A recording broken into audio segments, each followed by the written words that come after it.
আসসালামু আলাইকুম সুপ্রিয় দর্শক মণ্ডলী, চলে আসলাম এই মুহূর্তে পাওয়া সবচেয়ে বড় ঝড় বৃষ্টি, নিম্নচাপ ও আবহাওয়ার খবর নিয়ে। ধেয়ে আসছে নিম্নচাপ, হতে পারে একাধারে টানা 10 দিন বৃষ্টি।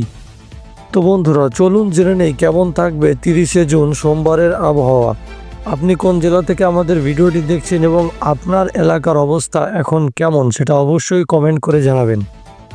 আগামীকাল রাতের মধ্যে 7 অঞ্চলে বজ্রসহ ঝড়ো বৃষ্টি হতে পারে বলে জানিয়েছে বাংলাদেশ আবহাওয়া অধিদপ্তর।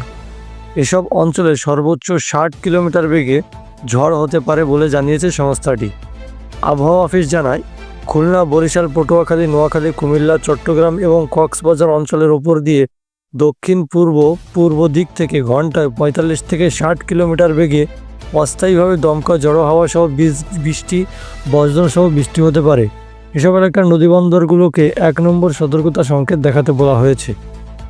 আবহাওয়া অফিস জানিয়েছে, সোমবার 30শে জুন সকাল 9টার মধ্যে খুলনা, বরিশাল ও চট্টগ্রাম বিভাগের অধিকাংশ জায়গায় এবং রংপুর, রাজশাহী, ঢাকা, ময়মনসিংহ ও সিলেট বিভাগের অনেক জায়গায় অস্থায়ীভাবে দমকা হাওয়া সহ বিদ্যুৎ চমকানো বা হালকা থেকে মাঝারি ধরনের বৃষ্টি বা বজ্রসহ বৃষ্টি হতে পারে।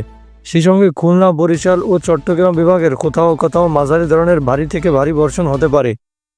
এছাড়া দেশের দক্ষিণাঞ্চলে দিনের তাপমাত্রা কমতে পারে এবং দেশের অন্যত্র তা প্রায় অপরিবর্তিত থাকতে পারে। সারা দেশে রাতের তাপমাত্রা প্রায় অপরিবর্তিত থাকতে পারে বলে জানিয়েছে আবহাওয়া অধিদপ্তর। তো এই ছিল আমাদের সর্বশেষ আবহাওয়ার আপডেট। পরবর্তী আপডেট জানতে আমাদের সঙ্গেই থাকবেন, চ্যানেলটিকে সাবস্ক্রাইব করবেন। ধন্যবাদ ভিডিওটি দেখার জন্য।